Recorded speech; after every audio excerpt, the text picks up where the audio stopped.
Bonsoir et bienvenue dans l'Africa Newsroom. À la une de l'actualité ce soir, l'opposition tchadienne menace de boycotter les élections législatives en cause la composition de la commission électorale. Le vote, lui, est toujours maintenu au mois de mai 2019 pour ce scrutin repoussé à plusieurs reprises depuis 2015.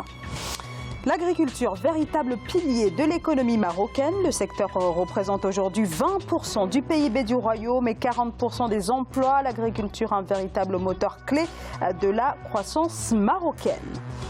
En Côte d'Ivoire, le système de santé toujours à mi-régime en raison notamment d'investissements publics encore trop faibles. Résultat, des inégalités persistantes dans l'accès aux soins, situation difficile et dramatique pour les personnes les plus défavorisées. Gros plan ce soir dans cette émission. Et pour en parler avec moi, Aboubacar Lalo, bonsoir. Bonsoir Zara, bonsoir à tous. Bonsoir, vous êtes géographe et consultant en politique d'aménagement. À mes côtés également Yamboulia Dipama, bonsoir. Bonsoir. Bonsoir, vous êtes consultant en santé publique. Et sur ce plateau également, Pierre-Franklin Tavares, bonsoir. Bonsoir madame. Bonsoir, vous êtes philosophe. Merci à tous les trois d'avoir accepté notre invitation. Place à l'actualité.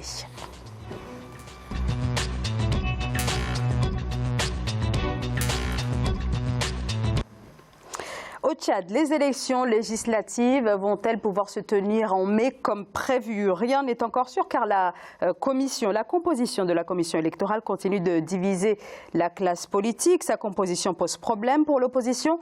Sur la liste de ses représentants à la CENI, eh bien, figurent des partis qui ne devraient pas se retrouver dans le quota de l'opposition. L'opposition vend debout à quelques semaines de ce scrutin, plusieurs fois reporté depuis 2015, menace de boycotter le scrutin.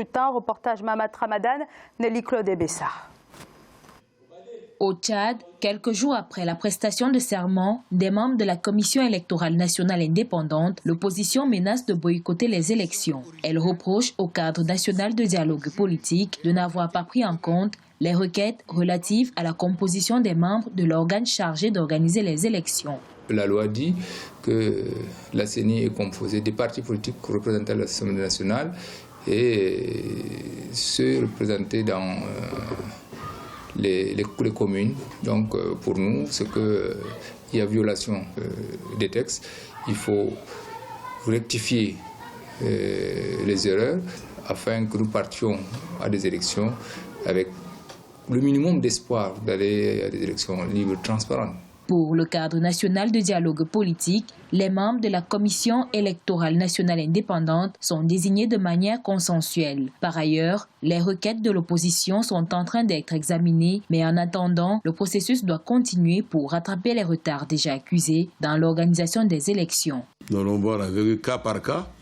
Nous allons trouver une solution. Je crois que si le garant, le président de la République, a renvoyé toutes les contestations qui sont envoyées à la présidence ici, c'est pour qu'on trouve une solution. Ce n'est pas pour les garder dans les tiroirs. Et donc, dans l'intérêt de tous, nous avons intérêt à revoir les choses. Et il y aura des retouches. Pendant ce temps-là, la CENI, dans son ensemble, continue à travailler. Initialement prévues pour novembre 2018, les élections législatives et communales ont été repoussées pour une date inédite à cause du manque de moyens financiers et les retards dans le processus électoral. Alors, des partis qui se retrouvent donc dans le quota attribué à l'opposition, ajouter à cela des partis autorisés. Les partis qui sont autorisés à être présents à la CENI sont ceux qui sont présents actuellement à l'Assemblée nationale. Or, l'Assemblée n'a pas été renouvelée depuis 8 ans maintenant, ce qui veut dire que durant ce laps de temps, il y a eu d'autres partis qui ont été créés. Donc, est-ce que, Aboubacar Lalo, vous trouvez justifié le rejet de l'opposition de cette composition de la CENI? Est-ce que ça pose problème, en effet? Non, je pense que très souvent, il faut faire attention dans ce genre de configuration. Dans tous nos pays, on voit ce genre de figure. C'est-à-dire, nous avons là une majorité, effectivement, dont on accuse de vouloir un peu phagocyter l'opposition. Donc là, on a l'impression que ce sont des membres même de la majorité qui sont dans le quota de l'opposition. Et ça, très souvent, on voit ces cas-là. Mais il faut se dire une chose, c'est que souvent, l'opposition va dans la surenchère. Et là, à mon avis, et ça se passe comme je l'ai dit, dans beaucoup de pays. Là, on le voit, ce cas existe pour un article bien déterminé. Donc, ça donne lieu à des bisbilles, justement. Donc, pour vous, il n'est pas légitime pour l'opposition de contester la composition actuelle ? Il est tout à fait légitime de contester, effectivement, justement, donc, la validité. Déjà, ils accusent le président de la CENI d'être un membre du MPS, c'est-à-dire le mouvement pour le progrès social de Idriss Déby, mais aussi la composition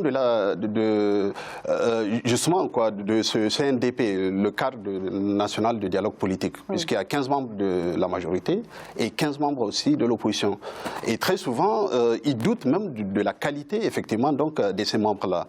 Et on se rend compte que l'opposition, maintenant, elle crie à haut, parce qu'ils se disent, mais comment se fait-il une personne, enfin un parti, qui n'a aucun conseiller, qui n'a aucun député, se voit attribuer membre de l'opposition, c'est-à-dire dans le quota de l'opposition. Donc tout cela, je pense qu'il faut un cadre quand même assez serein. Je pense qu'il faut avoir justement donc ce cadre-là pour essayer de gérer cette crise, je pense, qui est un peu embryonnaire, même si ça fait quand même maintes fois qu'il y a un report justement de l'élection. Et je ne pense pas que même en début d'année prochaine, cette élection-là aura lieu. Pierre-Franklin Tavares, alors effectivement, une composition qui soulève un certain nombre de questions. Oui, comme un peu partout. En règle générale, toutes les majorités qui sont en place s'accommodent du fait qu'elles veulent être aussi majoritaires dans une instance qui est censée organiser une élection. C'est une pratique qui est courante et qui pose problème. Mais en même temps, elle ne devrait pas conduire à un boycott, parce que le boycott est l'assurance pour l'équipe qui est en place, pour la majorité présidentielle, de remporter, si je puis dire, d'avance une élection. Donc par conséquent, il faut faire l'équilibre entre les deux, c'est-à-dire la contestation de la composition. Monsieur Lalot l'a rappelé tout à l'heure, dans les textes, il y a 30 membres qui composent le CNDP à parité, mais en même temps, comme nous sommes dans une situation extrêmement compliquée, à savoir que le Tchad est en guerre, d'une part, qu'elle a fait un vrai effort pour soutenir la lutte contre Al-Qaïda. Elle se retrouve dans une tension de trésorerie. Boko Haram. Boko Haram. Et donc, par conséquent, vous avez là une situation qui est extrêmement compliquée, et je pense, et je le répète ici, l'opposition devrait être toujours mieux organisée que la majorité, et puis avoir une vision toujours plus lucide du rapport de force. Au reste, je dirais qu'une élection, elle ne se décide pas toujours au sein de la CENI. On l'a vu dans toutes les élections où la CENI a été contrainte de modifier les résultats.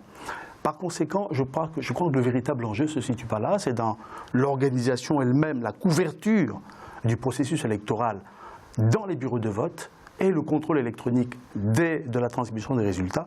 Je pense que c'est là-bas que l'opposition devrait plutôt porter son effort, plutôt que de s'acharner sur la CENI qui, à mon avis... Mais ça se joue déjà au niveau de la CENI, peut-être dans un premier temps. Oui, mais peu importe, si je puis dire.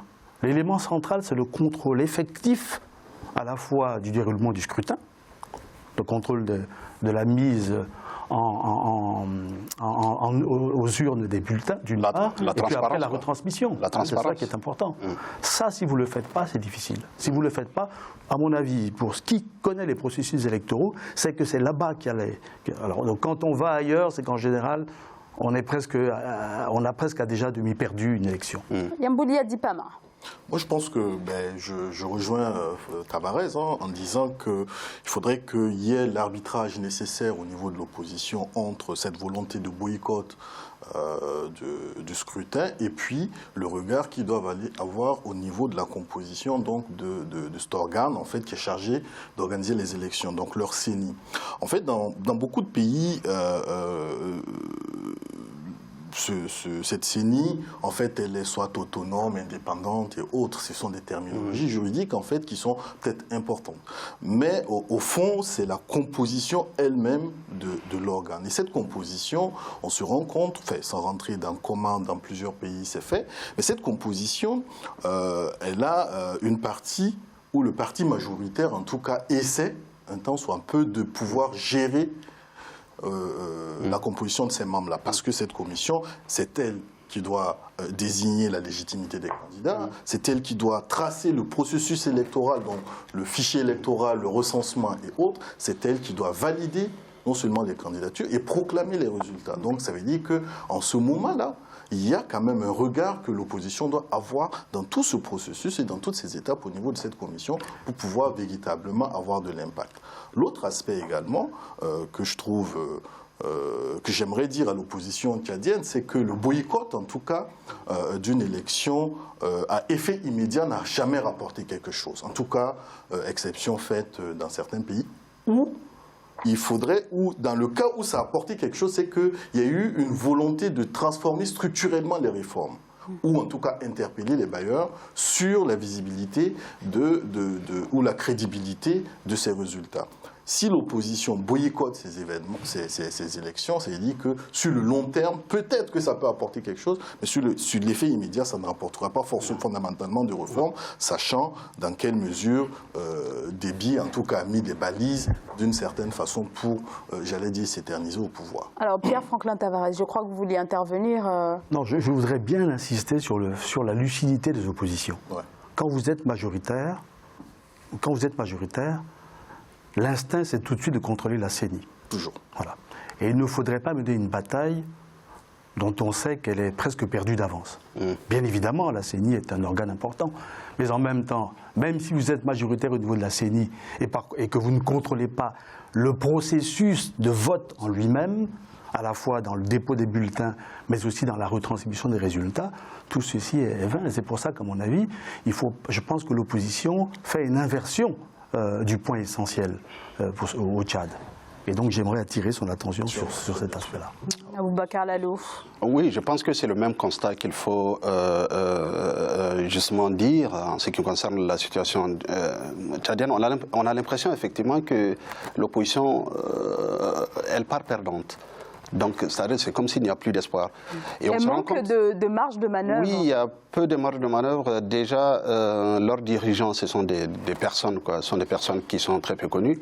Donc on ne les connaît pas. Les anciens grands pontes, effectivement, de l'opposition ne sont plus là. On ne parle plus de Yorongar, par exemple.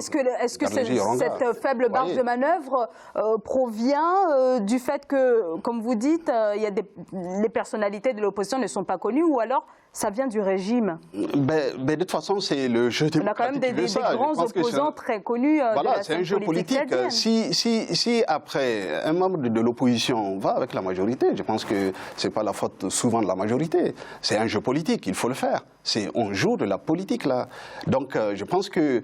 Et en plus, l'opposition, il y a quand même des cas qui sont faits. En RDC, on a vu une opposition gagner, même si les conditions, on peut le rappeler, ne sont pas si transparentes que ça. Donc je pense qu'il y a de l'espoir. Aujourd'hui, Idriss Déby, avec une opposition forte, unie et rassemblée, peut quand même tirer son épingle du jeu. L'opposition, oui. C'est également pour les jeunes ce point de vue, c'est que c'est vrai, il faut être vigilant, il faut aller dans la protestation ou la contestation, en tout cas de cette légitimité de l'organe chargé d'organiser les élections. Mais souvent, les oppositions aussi font de la surenchère pour masquer leur propre faiblesse. Tout à l'heure, vous parliez d'opposants qui puissent incarner cette volonté de changement démocratique ou en tout cas une alternance au niveau du Tchad. C'est que souvent, marteler ou menacer de boycott, souvent, c'est pour masquer les propres faiblesses aussi de l'opposition. Ça existe. Pardon, mais quand même, on a une opposition tchadienne parfaitement structurée depuis plusieurs années. Je parle de façon générale, mais oui, effectivement, c'est une opposition structurée depuis plusieurs années. On a des exemples, on a eu des éliminations physiques d'ailleurs. Le professeur Mama, on va appeler à son âme, qu'on n'a pas toujours retrouvé le corps. Je crois qu'il y a une lutte véritable au niveau de l'opposition tchadienne pour pouvoir amener un changement pas de changement de régime, mais une alternance d'une certaine façon. Je dis simplement que je parlais du fait spécifique du boycott, où il est arrivé que ce soit en tout cas de la surenchère pour ne pas, ou pour masquer en tout cas des faiblesses d'organisation en interne. Monsieur Tavares, est-ce que le Tchad se dirige vers un report de ces élections et on a envie aussi de se poser, est-ce qu'il n'y aurait pas aussi une manœuvre du régime de ne pas aller à ce scrutin plusieurs fois repoussé depuis 2015? C'est quand même une question qui peut être posée. Sur l'organisation du calendrier, sans doute, mais puisque l'opposition elle-même s'y prête, en contestant la formation et la répartition. Déjà, une CENI qui pose problème. Donc, voilà, d'où le... Par conséquent, j'imagine, si j'étais à la place du président Déby, ce que je ne suis pas, je ferai la chose suivante, je laisserai l'opposition contester, puis à la limite, je reporterai les élections. D'autant plus quand même qu'il faut rappeler que le Tchad est un pays qui est en souffrance du point de vue... il y a quand même 40% de pauvres, 1 200 000 km² de superficie, vous n'organisez pas ça comme aux Comores ou comme au Cap-Vert. Vous n'organisez pas les élections de la même manière.